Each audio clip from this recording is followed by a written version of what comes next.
Let's say a pledge of allegiance. I pledge allegiance to the flag of the United States of America and to the republic for which it stands, one nation, under God, indivisible, with liberty and justice for all. All right, call this meeting to order. Workshop meeting. Jim, you gonna take us off on it? I can, Mayor. First off, Commissioner Thursby wanted to call the meeting tonight to go over what our options are for the two buildings. But if you'll turn over to your handout, we do have some good news. The Keeper's Quarters, we've been working on for several years to get the revitalization done on those, remodeling. And Mr. Kennedy was been spearheading that. Thank you, Mr. Kennedy, for helping us out with this. And it kind of gives a synopsis of where we're at. Looks like both units are going to have operational AC. The exterior of the house is going to be done on Eglin, so both the exteriors will be done. New porch, railings.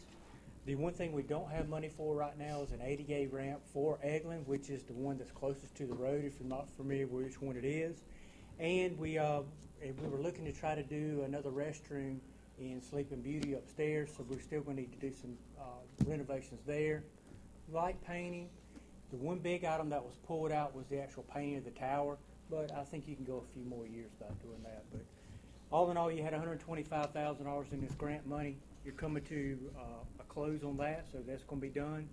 We need to make some decisions to what we're going to do as far as gas, power, occupancy, and those kind of things. I think Commissioner Thursby wanted to talk to you about.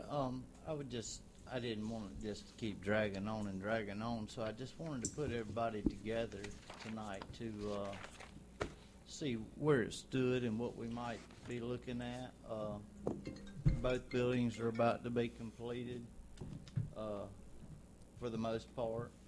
I do feel like with the new fiscal year coming up, we may be able to come up with some money to finish those things, or either work out an agreement or something. But I just would like to hear tonight from everybody on what their wishes are and what we'd like to see happen, and see where the board stands with this. So, Mr. Mayor, would you like to, at this time, see if anybody from the public would maybe want to speak on this, and let's just kind of go from that angle. And All right. Anyone from the public wish to speak on what we're talking about in this workshop, the leases? Come on up.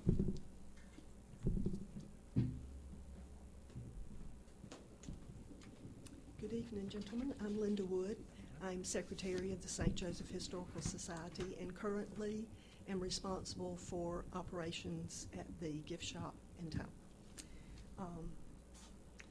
Some of you may not be aware that the Historical Society has, since we opened in town, taken care of utilities, including insurance, liability insurance on the tower and the gift shop. I don't think you've seen me at any of your meetings. I have not been here and asked you for any money for anything. We've soaked it up, and we have made some adjustments from where we were when we were at the Cape, and right now I think things are going very smoothly. Our desire, of course, is to do what we said we were going to do. And I believe if you have a copy of the grant application for the $125,000, we said that. yeah, could you go ahead and pass that out to us if you don't mind? This basically is the agreements we have included in that is the original application, also the quitclaim deeds, which also contain the actual agreement. It incorporates the program organization, which is contained in the application. Okay. Now also, the last thing attached to this was, I was asked by Commissioner Ashford to draft a lease. I really wasn't quite sure what it was I was supposed to draft. Because the Eglin house wasn't completed yet, I just simply drafted a proposed lease for the Historical Society with Sleeping Beauty. I didn't know what else to do at that particular point. So. Okay, under number 12, public awareness, it says the Lighthouse, which was reopened in September 12th, 2014, is currently open for climbing 3 days a week and had, I'm sorry, I didn't bring my glasses, I believe it's 626 people climbed since that date.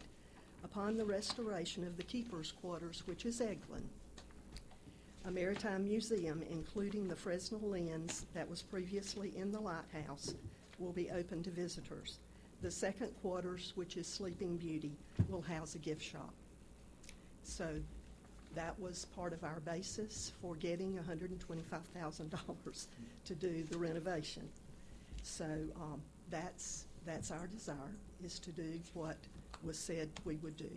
I believe the city has the lens stored at this point in time, and it's not a small lens, so it will take a room to house it.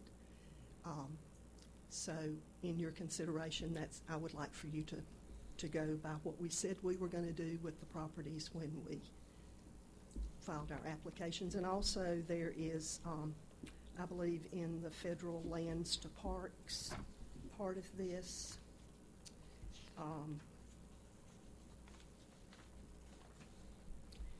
It states that the nonprofit St. Joseph Historical Society, Inc. is and will remain the primary operator, with the Lighthouse Museum and gift shop being their major focus. The City of Port St. Joe will retain maintenance and oversight over the park areas and will maintain the structures themselves as part of their Parks and Recreation program. That's in the section that looks like this, Federal Land Parks. So we appreciate everything that Bill has done for us, and we appreciate the minor things that we've had to ask the city to do. I couldn't change out a light bulb in the tower, so we couldn't figure out how to get it out. But that's the only thing that, to my knowledge, that we have cost the city in the time that we've been running the lighthouse, and we look forward to continuing to do that. Thank you for your time. Thank you, Ms. Wood. Could I make a couple comments about the lens? Sure.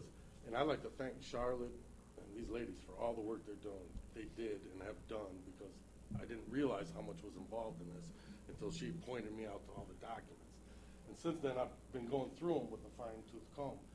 As far as the Fresnel lens is concerned, the agreement that's binding is the quitclaim deeds and the actual agreement that's part of the application. And I find nothing in it. It says over and over again that the Coast Guard may loan it to us if they decide to loan it to us. It doesn't say that we definitely have to take it or that it's a definite thing. I don't know how much it costs to put it in there or get it rehabilitated and put back together again, but I don't necessarily think it's a given that it has to be done. Well, and I'd like to see it done, but, well, I'm just. I appreciate that, but, I've spoke with Miss Charlotte on this, and Miss Charlotte's near and dear to my heart. I don't mind saying that, but I just want to see the grounds be used for the best to bring the most people in there. In my aspect, I've looked over this time and time again. I think there's enough room for everybody.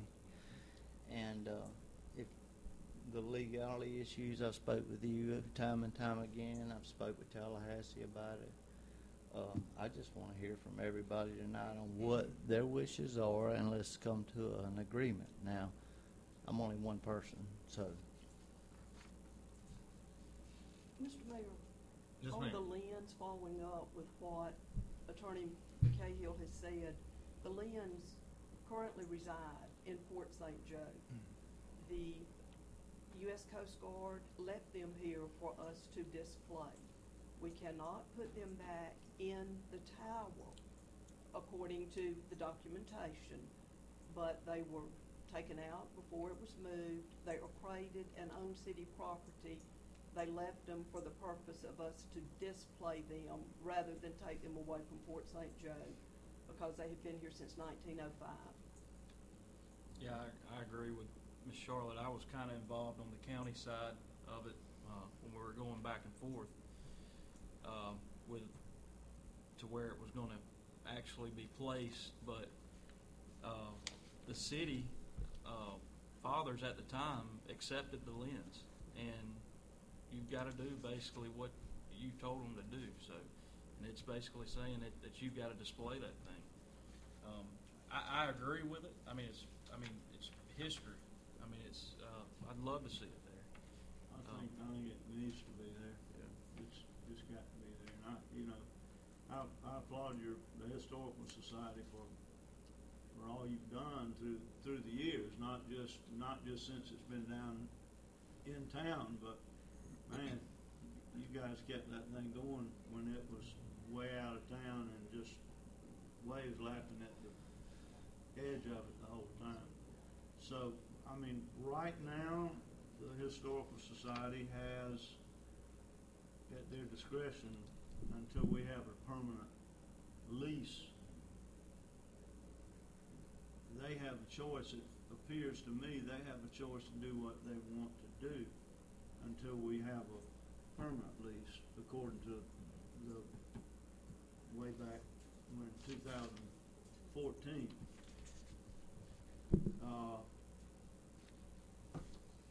That being said, I know the Conservancy's down there now, and we allowed them to have a space down there. The bottom line is, we don't want to get two sides fighting, but does the Historical Society see any way that they can continue in one of those buildings? Is there room for them in one of those buildings? I mean, that's kind of, the ball's kind of in your court, I guess, is why I'm throwing that out. We believe that. Come on up. And I would say they've been good neighbors. Mm-hmm. We believe that if there is a way to partition the first floor in Eglin so that we have room, we've talked with the lampist about how much room is needed for the lens, and it's not so much just you've got this sitting here. He said we had to make sure that we leave enough room for maintenance on it. That's when you normally get in trouble. But we believe that if we could come up with a way to divide the space in Eglin, that we could share. And I don't know what's the best way to do that.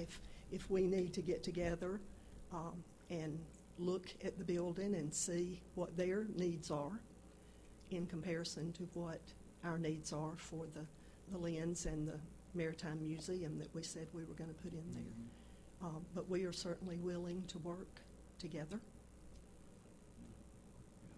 So I think that's perfect. You guys getting together and going over and seeing what, of course, I'd like to hear from Jessica and her group. Absolutely.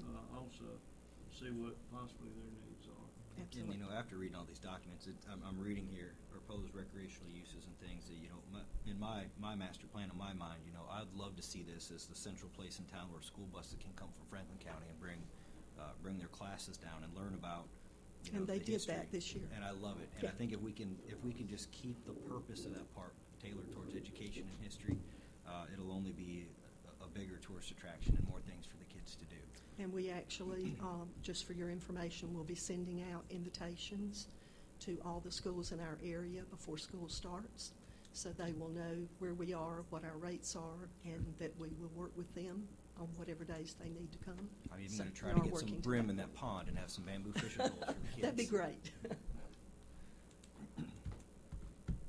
Yeah, the only thing I would want to say is I just want everybody to work together, because I think the more education, just like Ashbrook just said, that we have out there, the better off we are. The pieces of paper that were signed by here, and I've checked into this, I know what I'm talking about.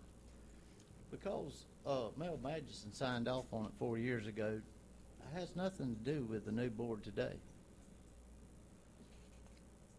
The decisions that are made today are with this board. How much did it cost? Does anybody y'all tell me what it cost to bring that lighthouse to town? Around $800 and something thousand. Everybody's got a piece of this pie. I want everybody in this community that can bring people to our park and benefit us to be able to take advantage of that, not for their own gain, but for the gain of our community. And that's why I want everybody to work together. Miss Wood, I'd love for you and Jessica to sit down together and talk about it since you're on there. And that would be perfect. I know with Miss Charlotte working for both sides, it's hard for her. I've known you for a long time. I think maybe you and Jessica sit down, y'all talk about it. Let's see what we can work out. And in a month's time, maybe come back and let's do another one of these workshops. Because I don't have a dog in this hunt other than I want to see the betterment of our community. But I don't want anybody to think that we're held to what somebody else signed off of 4 years ago. That's not the case. Whatever somebody else signed up, we got a new board. This is a completely new board. But this board is completely behind doing what's right for our community. I do have a question. Does anybody have the answer to the dimensions that the lens would require? Would it be? You don't know that? Plus, usually they want you to have some kind of barrier around it. Sure, it's got to be roped off. Yeah. That's all I had. I will tell you, the front range light from the Beacon Hill light that is on display in the library, we were required to put an acrylic cover over it and move it back with roping. We worked with, I think, the Navy and the Coast Guard to get that. Don't know that that will be required yet, but that was donated by a young man that grew up here. He made it. But there are some ramifications to having it on display and working with them. I think Commissioner Lowry can probably tell you about that because of insurance involved. Absolutely. Are you comfortable though with the space restrictions that if we use one of the rooms in the second quarters that you would have enough room to have it roped off and people still walk around it? Do not know. Okay. I know it's going to take probably about a 10 by 10. It's a very large third order Fresnel lens. Okay. It's over 100 years old. We have asked the lampist, and he did not have the exact dimensions, but it is a rather large, being a third order. Okay. And it's a bivalve to go with that. You could probably look at the dome, because think about you could walk Sure. around the dome Yep. where it was sitting in the middle. Well, That's that's probably true. a pretty good indication of what you would probably need looking at your dome size. Good idea. And just so everybody knows where my head is at too on this whole thing, this is a temporary fix. In my head, on the 98 side of Zola Drive, where all the treat area is, I would like to see us start going out for grants for a historic and education museum area where we can start moving the Centennial Museum artifacts down, moving some of maybe the lenses stored there. I don't know, and having some public space, but we could make room for the Coastal Conservancy, to teach about our bay. I would really love to see that area grow and be 100% focused on education. Me too. I kind of feel like I need to make a little bit of a clarification to what Commissioner Thursby said.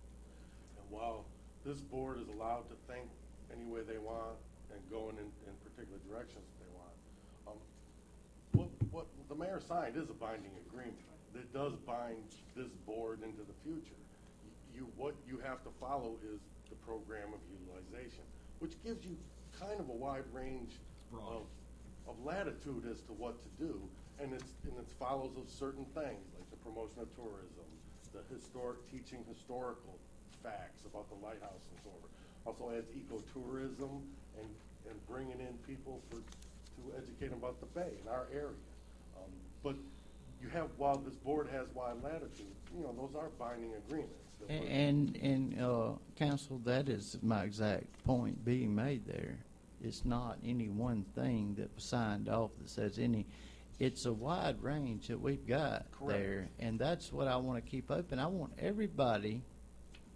our community to benefit. I don't want just the Historical Society or just the Turtle Society. If the bird people come in there and they need some space, we need to. I'm just saying, I want it to be an educational spot for everybody in our community, and I believe there's room for everybody. Sure.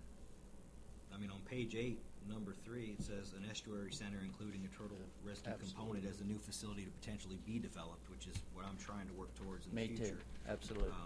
I don't think that it's a permanent solution to the problem, but if we can accommodate, it's for education, 100%. Absolutely. And I'm all for That's that. my point. Yeah, One of the conditions in there from the U.S. Coast Guard is that any funds generated in the park have to be used in the park. It's a separate sheet. We provided that, and attorney has that also.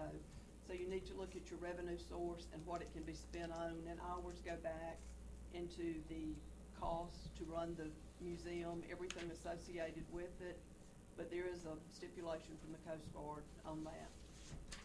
But would that only be for the rental? Clarification, I don't think it's with the Coast Guard, it's with the National Park Service. Sure. And Look at your one sheeter and see what that one is. The one that has the circle around it, it's all by itself. But it talks about it cannot be used Well, other than for that. So what- that's, we've tried to abide by maybe that. the lens aspect of it. Well, what I've read, and I've gone through this, numerous times, is any revenue generated and gotten by the grantee, which is the city, must be put into the parks. And it has to be for a period of 10 years. After that, you can put it in different parks. But for the first 10 years, it's gotta go in that one. But it's just revenue that the city gets. Say if they lease it and they get rental, that's the money we're talking about, not any revenue that the entity may generate. Back in a minute. And I've spoke to you, and I've also spoke to other attorneys, and that's the way they've explained it to me too. I think that's it. I think you don't have the one where you No, highlighted it. it's that one. And I'll also add too, when I asked our attorney to draw up a lease agreement, I just hate hearing, when I ask a question and they give me an answer and they say, and I ask, is there a contract? If we have anything in writing? And the answer is usually, well, we talked about it and we voted on it. I'm not trying to change the relationship. I just want whatever our relationship is to be in writing. Something that says Historical Society is paying for the water and for the electricity, not necessarily to impose anything else. I just want to make sure that we have it in writing, and it would go for the other building as well when that comes down to it. That one. Absolutely. What does that clarify? The city hereby acknowledges that no funds generated from this property to the city.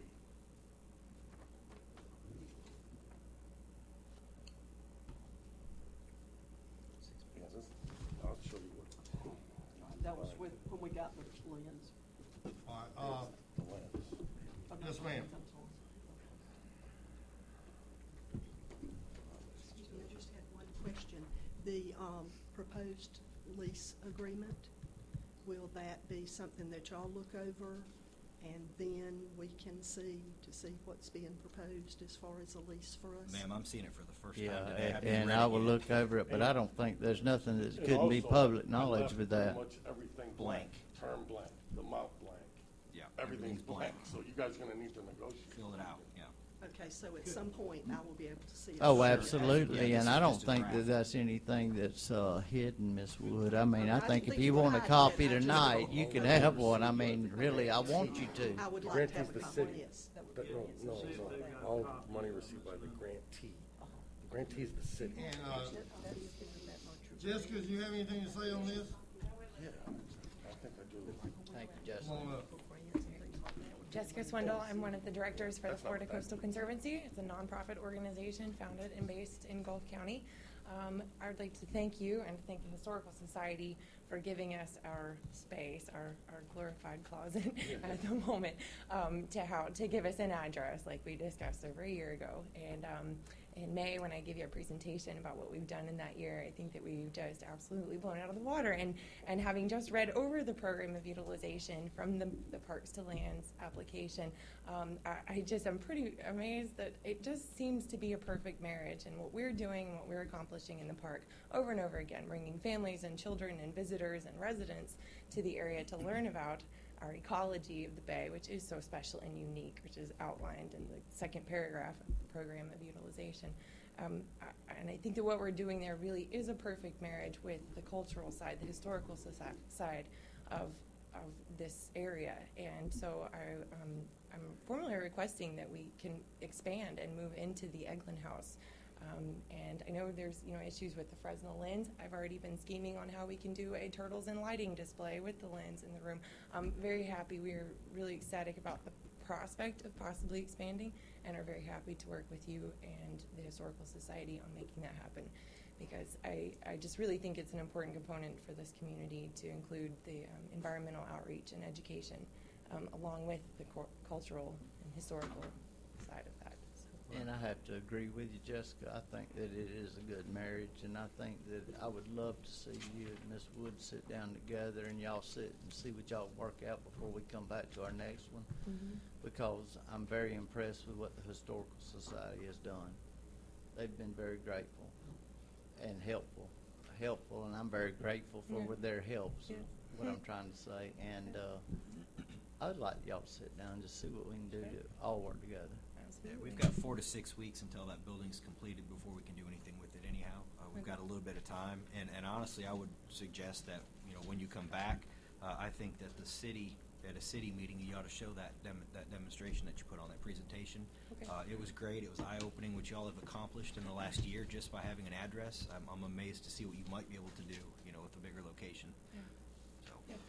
We really feel like, the environment has definitely shaped the culture here in this area, and vice versa. And I think there's so much more of the story that can be told, and we would love to do that with a facility and Sure. bigger space. And So. you even told me a story about how it all started out there by the lighthouse when it was on Yes, the Cape. it did. So Absolutely. it does tie together. Yes, it really does. It does. Thank you. Okay. Thank you. Thanks. Bill, we're out of time, sir. I'm sorry. 4 to 6 week time period you mentioned? Mm-hmm. That's if you make application for power and gas immediately. Oh. Under whoever makes the application. I'm not sure about the gas company, but for sure the power, it takes a bit Is of that time. something we need to go and vote on tonight, Bill? We can vote on our next meeting. That's Jim. Jim, is that something? We do need to decide on gas and power on there. If the board's wish, we can put it in our name till this is all sorted out and get power and everything going on there, but yes, sir. we All do right, need would power. you take lead on that when it comes up? Let's kind of insert that, Yeah, it's Mr. under- Mayor and it's Jim. under here already. Okay, Keep it yeah, on good, yours. good. All right. Anyone else want to speak? We're gonna work this out and we'll all get it together, I'm sure. All right, All right, thank very you, much. ladies.